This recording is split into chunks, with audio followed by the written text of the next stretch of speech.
So நண்பர்கள் எல்லாருக்கும் வணக்கம். இன்றைக்கி வந்து நம்ம என்ன பார்க்க போகிறோம்னு பார்த்தீங்கன்னா, நம்ம 6th ஸ்டாண்டர்ட் சயின்ஸில் ஃபஸ்ட் டேர்மில் வந்து ஃபஸ்ட் லெசன் அளவீடுகள். ஸோ அந்த லெசனில் இருக்க அப்ஜெக்டிவ்ஸ் கொஷின்ஸ்லாம் வந்து பார்க்க போகிறோம். நீங்கள் வந்து இப்போது இந்த ஸ்டாண்டர்டில் வந்து நீங்கள் வந்து கரெக்டாக அந்த அளவீடுகள் இந்த லெசன் இருக்கு இல்லையா, நீங்கள் ஸ்கூல் புக்ஸ் எடுத்து படிக்கவே தேவையில்ல. நம்ம வந்து அந்த ஃபஸ்ட் லெசனில் இருக்க எல்லா முக்கியமான பாயிண்ட்ஸுமே வந்து நம்ம அப்ஜெக்டிவ்ஸ் கொஸ்டினாகவே கொடுத்துட்டோம். இது பார்த்தீங்கன்னா, கண்டிப்பாக வந்து எஸ்ஐபிசி எக்ஸாம்ஸ் ஸ்டடி பண்ணுறவங்களுக்கு வந்து கண்டிப்பாக யூஸ்ஃபுல்லாக இருக்கும். ப்ளஸ் டிஎன்பிஎஸ்சி எக்ஸாம் ப்ரிப்பேர் பண்ணுறவங்களுக்கும் யூஸ்ஃபுல்லாக இருக்கும். ஸோ மேஜராக பார்த்தீங்கன்னா, எஸ்ஐபிசி பொறுத்த வரைக்கும் சயின்ஸ் வந்து ரொம்ப முக்கியம். ஸோ அதனால் வந்து இந்த வீடியோவில் பார்த்தீங்கன்னா, கண்டிப்பாக வந்து எஸ்ஐபிசி ஸ்டூடெண்ட்ஸ்லாம் வந்து கம்பல்சரி வந்து ஃபுல்லாக பாருங்கள். ஸோ கண்டிப்பாக வந்து உங்களுக்கு பிடிக்கும். சரிங்களா? ஸோ இப்போ தான் வந்து நம்ம சேனல் வந்து ஃபஸ்ட் டைம் பார்க்குறீங்கன்னா, கொஞ்சம் சப்ஸ்கிரைப் பண்ணுங்கள், சப்போர்ட் பண்ணுங்கள், ஃப்ரெண்ட்ஸ்க்கு வந்து ஷேர் பண்ணுங்கள்.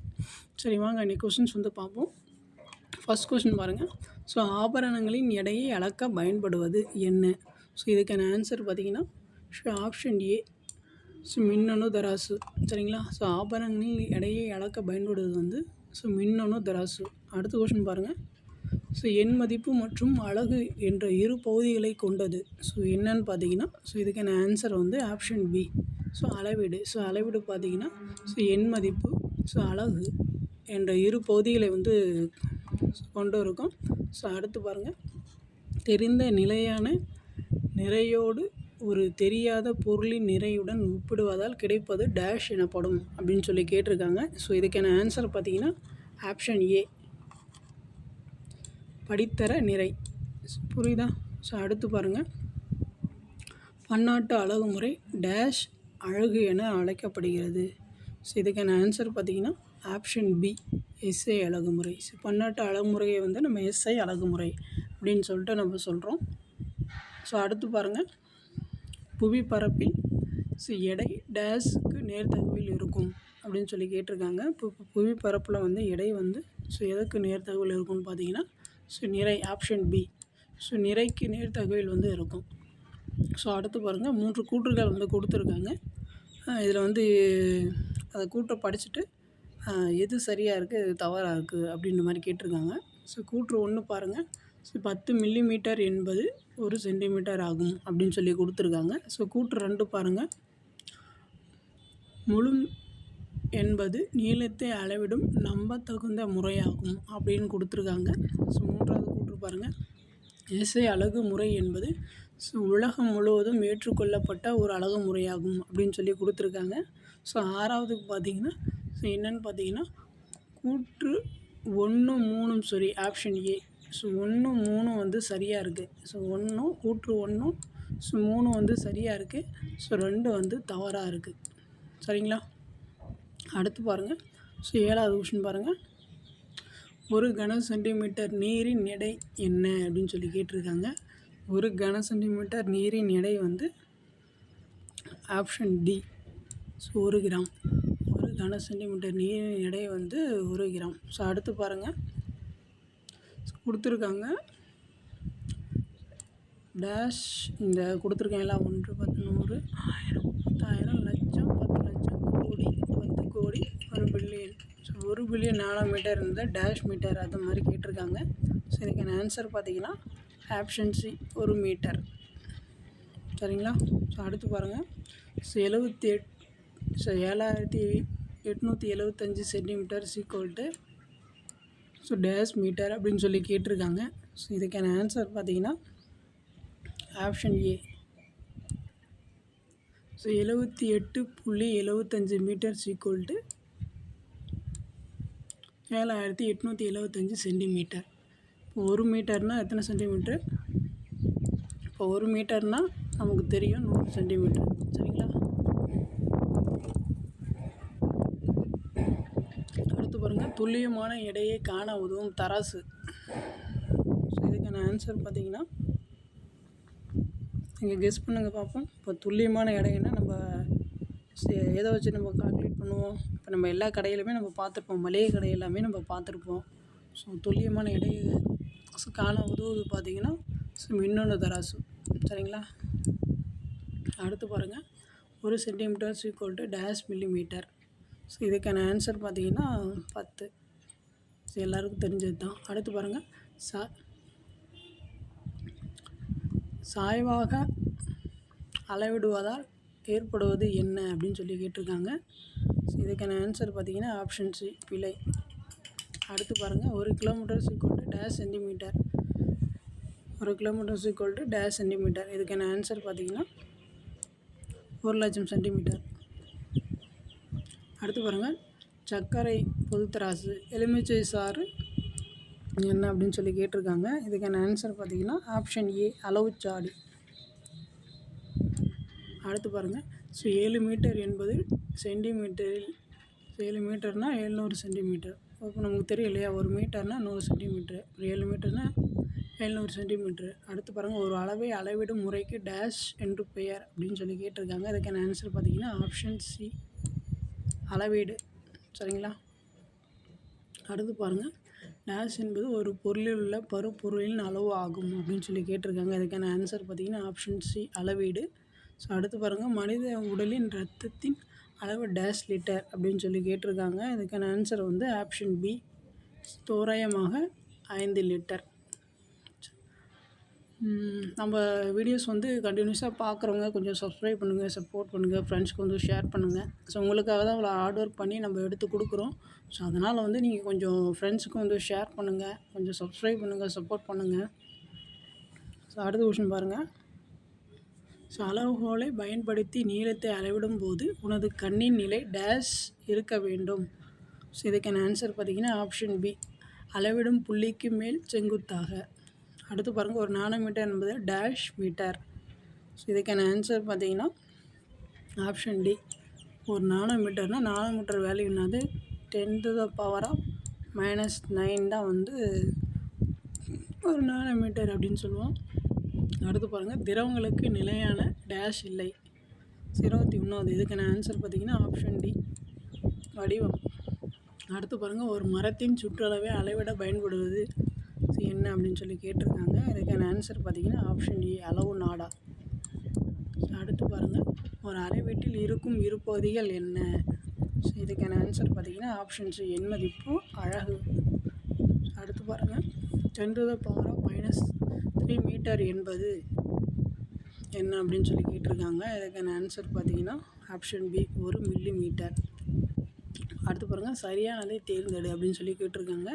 ஸோ இந்த அளவு முறைகள்லாம் கொடுத்துருக்காங்களே, எது சின்னது எது பெருசு அது வந்து கரெக்டாக வந்து சூஸ் பண்ண சொல்லியிருக்காங்க. அதுக்கான ஆன்சர் பார்த்தீங்கன்னா ஆப்ஷன் சி வரும். ஃபஸ்ட்டு மில்லி மீட்ரு, அப்புறம் சென்டிமீட்ரு, அப்புறம் மீட்ரு, அப்புறம் கிலோமீட்ரு. ஆப்ஷன் சி தான் வந்து சரியாக இருக்குது. ஸோ அடுத்து பாருங்கள், 26வது கொஷினு. 1195 மீட்டர்ஸ் டேஷ் சென்டிமீட்டர் அப்படின்னு சொல்லி கேட்டிருக்காங்க. இதுக்கான ஆன்சர் பார்த்தீங்கன்னா ஆப்ஷன் டி. ஸோ அடுத்து பாருங்கள், 2 கூற்றுகள் கொடுத்துருக்காங்க. கூற்று 1, ஒரு மீட்டர் என்பது 10 சென்டிமீட்டர் அப்படின்னு சொல்லி கொடுத்துருக்காங்க. அடுத்து பாருங்கள், கூற்று 2, பிப்பெட் மற்றும் பியூரெட்டுகளை கொண்டு திரவத்தின் பருமனை அளவிடலாம் அப்படின்னு சொல்லி 2 கூற்றுகள் கொடுத்துருக்காங்க. சரிங்களா? ஸோ இதுக்கான ஆன்சர் என்ன வரும்னு பார்த்தீங்கன்னா ஆப்ஷன் பி கூட்டு 1 மட்டும்தான் சரி. ஸோ 2 வந்து தவறு. சரிங்களா? ஸோ அடுத்து பாருங்கள், 100 சென்டிமீட்டர் = 1 மீட்டர். இது எல்லாருமே தெரிஞ்சுதான். ஸோ அடுத்து பாருங்கள், நிறையின் மீது செயல்படும் புவி ஈர்ப்பு விசை டேஷ் ஆகும் அப்படின்னு சொல்லி கேட்டிருக்காங்க. ஸோ இதுக்கான ஆன்சர் வந்து ஆப்ஷன் டி எடை. அடுத்து பாருங்கள், பரப்பளவின் அழகு என்னன்னு சொல்லி கேட்டிருக்காங்க. இதுக்கான ஆன்சர் பார்த்தீங்கன்னா ஆப்ஷன் பி மீட்டர் ஸ்கொயரு. மனிதனின் உயரம் சென்டிமீட்டர், கூர்மையான பென்சில் முனையின் நீளம் டேஷ் அப்படின்னு சொல்லி கொடுத்துருக்காங்க. ஸோ இதுக்கான ஆன்சர் பார்த்தீங்கன்னா ஆப்ஷன் டி மில்லிமீட்டர். ஸோ அடுத்து பாருங்கள், 1 மீட்டர் = டேஷ் டெசிமீட்டர் அப்படின்னு சொல்லி கேட்டிருக்காங்க. இதுக்கான ஆன்சர் பார்த்தீங்கன்னா ஆப்ஷன் பி 10 டெசிமீட்டர். ஸோ அடுத்து பாருங்கள், ஒரு பொருள் தான் வைக்கப்பட்டுள்ள கொள்கலன் முழுவதும் அடைத்து கொள்ளும் திறன் உடையது எனில் அப்பொருள் என்ன அப்படின்னு சொல்லி கேட்டிருக்காங்க. இதுக்கான ஆன்சர் பார்த்தீங்கன்னா ஆப்ஷன் ஏ வாயு. அடுத்து பாருங்கள், பொருத்த சொல்லியிருக்காங்க. 34வது. ஸோ இதுக்கான ஆன்சர் பார்த்தீங்கன்னா ஃபஸ்ட்டு நிழற்கடிகாரம். ஸோ என்ன வரும்னு பார்த்தீங்கன்னா நிழற்கடிகாரம் எதுக்கு யூஸ் ஆகுது? ஸோ காலத்தை அளவிட தான் வந்து யூஸ் ஆகுது. கரெக்டாக தான் இருக்குது. ஸோ நிலையற்ற வடிவம் என்னென்னு பார்த்தீங்கன்னா திரவம். பிப்பெட். ஸோ பிப்பெட் என்னென்னு பார்த்தீங்கன்னா திரவத்தின் பருமனை அளக்க பயன்படுவது. ஸோ அதிக அழுத்தத்திற்கு உட்படுவது என்னென்னு பார்த்தீங்கன்னா வாயுக்கள். ஸோ இந்த ஆர்டர் வந்து கரெக்டாக பார்த்துக்கோங்க. அடுத்து பாருங்கள், வானியல் பொருட்களுக்கிடையே உள்ள தொலைவு அளக்கப்படும் அலகு. ஸோ இதுக்கான ஆன்சர் வந்து ஆப்ஷன் சி ஒளியாண்டு. ஸோ அடுத்து பாருங்கள், பொருந்தாததை தேர்ந்தெடுக்க அப்படின்னு சொல்லி கொடுத்துருக்காங்க. 36வது வந்து என்னென்னு பார்த்தீங்கன்னா ஆப்ஷன் ஏ கிலோகிராம். சரிங்களா, இது மட்டும்தான் பொருந்தலை. அடுத்து பாருங்கள், நிலவில் ஈர்ப்பு விசையின் அளவு வந்து எப்படி இருக்கும் அப்படின்னு கேட்டிருக்காங்க. இதுக்கான ஆன்சரை வந்து ஆப்ஷன் பி புவி ஈர்ப்பு விசையை போல் 1/6 பங்கு. எத்தனை பார்த்துக்கோங்க, 1/6 பங்கு இருக்கும். ஸோ இதுதான் முக்கியம் நமக்கு. அடுத்து பார்த்துங்க, பொறுத்துக்க சொல்லியிருக்காங்க. சரிங்களா, சென்னைக்கும் டெல்லிக்கும் இடையே உள்ள தொலைவு வந்து எப்படி சொல்லுவோம், கிலோமீட்டரில் தான் சொல்லுவோம். ஒரு மோல்னால் பொருளின் அளவை குறிப்பது தான் வந்து மோல். ஆம்பியர் மின்னோட்டத்தின் அலகு வந்து ஆம்பியரு. அடுத்த கொஸ்டின் பாருங்கள், ஸ்கூட்ரு 1, 2 கொடுத்துருக்காங்க. ஒரு பருப்பொருள் அடைத்து கொள்ளும் இடமே அதன் பருமன் எனப்படும். கூற்று 1, கூற்று 2 பாருங்கள். 1000 கிலோகிராம் என்பது ஒரு குவிண்டால் அப்படின்னு சொல்லி கொடுத்துருக்காங்க. 39. இதுக்கான ஆன்சர் பார்த்தீங்கன்னா ஆப்ஷன் ஏ 1, 2 ரெண்டுமே வந்து தவறாக தான் இருக்குது. ஸோ அடுத்து பாருங்கள், ஸோ பொறுத்து சொல்லியிருக்காங்க. 40வது கொஸ்டின் அப்படி பாருங்கள். ஸோ இதெல்லாம் பார்த்தீங்கன்னா அதுக்கு நேருக்கு நேராக தான் இருக்குது. கிலோன்னா 10⁻³ காலத்தின் எஸ்ஐ அலகு வந்து வினாடி. திரவத்தின் பருமன் வந்து லிட்டர் அலகால் வந்து நம்ம சொல்லுவோம். அடுத்து பாருங்கள், 500 கிராம் = டேஷ் கிலோகிராம் அப்படின்னு சொல்லி கேட்டிருக்காங்க.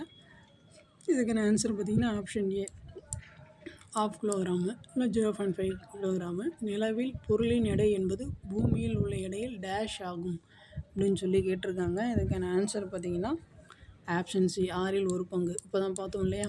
அடுத்து பாருங்கள், ஒரு ஒளியாண்டு என்பது டேஷ் கிலோமீட்டர் ஆகும் அப்படின்னு சொல்லி கேட்டிருக்காங்க. இதுக்கான ஆன்சர் பார்த்திங்கன்னா 43 ஆப்ஷன் ஏ. அடுத்து பாருங்கள், திரவத்தின் பருமன் அலகு வந்து என்னென்னு பார்த்தீங்கன்னா ஆப்ஷன் சி லிட்டரு. அடுத்து பாருங்கள், 1000 மீட்டர் என்பது என்னன்னு கேட்டிருக்காங்க 1 கிலோமீட்ரு. ஸோ பொருட்களின் அளவை குறிக்கும் அலகு வந்து மோலு. Option D. அடுத்து பாருங்கள், கூற்று 1 நிறையை 126 கிலோகிராம் என கூறுவது சரியே. கூற்று 2 பாருங்கள், ஒருவரின் மார்பளவை அளவுகோல் பயன்படுத்தி அளவிட முடியும் அப்படின்னு சொல்லி கொடுத்துருக்காங்க. இதுக்கான ஆன்சர் பார்த்திங்கன்னா ஆப்ஷன் டி. ஸோ 1 சரி, 2 வந்து தவறாக இருக்குது. கூற்று 1 வந்து சரியாக இருக்குது, 2 வந்து தவறாக இருக்குது. அடுத்து பாருங்கள், கடலில் பயணிக்கும் போது கடந்த தூரத்தை அறிய பயன்படும் அலகு என்ன அப்படின்னு சொல்லி கேட்டிருக்காங்க. அதுக்கான ஆன்சர் பார்த்திங்கன்னா ஆப்ஷன் சி கடல் மைல், நாட்டிக்கல் மைல்னு சொல்லுவோம் இல்லையா. அடுத்து பாருங்கள், எஸ்ஐ அலகு முறையில் நீளத்தின் அலகு மீட்டர். அடுத்த கொஸ்டின் பாருங்கள், ஸோ நிறையின் பெரிய அலகு வந்து என்ன அப்படின்னு சொல்லி கேட்டிருக்காங்க. இதுக்கான ஆன்சர் பார்த்திங்கன்னா நிறையின் பெரிய அலகு. இதுக்கான ஆன்சர் வந்து ஆப்ஷன் ஏ வரும், குவிண்டால். அடுத்து பாருங்கள், 51வது வந்து பொறுத்து சொல்லியிருக்காங்க. ஸோ நானோன்னா 10⁻10⁻⁻⁻ கரெக்டாக தான் இருக்குது. நீளத்தின் எஸ்ஐ அலகு மீட்டர். முன்கையின் நீளம் வந்து முழம் அப்படின்னு சொல்லிட்டு நம்ம சொல்லுவோம். ஸோ கரெக்டாக தான், நேருக்கு நேராக தான் இருக்குது. அடுத்து பாருங்கள், ஒரு அட்டை பெட்டியின் பருமனை அறிய உதவும் வாய்ப்பாடு வந்து என்ன அப்படின்னு சொல்லி கேட்டிருக்காங்க. இதுக்கான ஆன்சர் வந்து ஆப்ஷன் பி செவ்வக வடிவில் இருக்குங்க இல்லையா. So L/B/H. ஸோ அடுத்து பாருங்கள், தடகள ஓட்டப்பந்தயத்தில் ஒரு குறிப்பிட்ட தூரத்தை கடக்க ஆகும் நேரத்தை கணக்கிட உதவும் கருவி வந்து என்ன அப்படின்னு சொல்லி கேட்டிருக்காங்க. அதுக்கான ஆன்சர் வந்து ஆப்ஷன் சி ஸோ நிறுத்து கடிகாரம், நம்ம ஸ்டாப் வாட்ச் இருக்கு இல்லையா. ஸோ அதை தான் வந்து சொல்கிறாங்க. ஸோ அடுத்து பாருங்கள், 10 டெசிமீட்டர் = என்ன அப்படின்னு சொல்லி கேட்டிருக்காங்க. இதுக்கான ஆன்சர் பார்த்திங்கன்னா ஆப்ஷன் டி 1 மீட்டர்.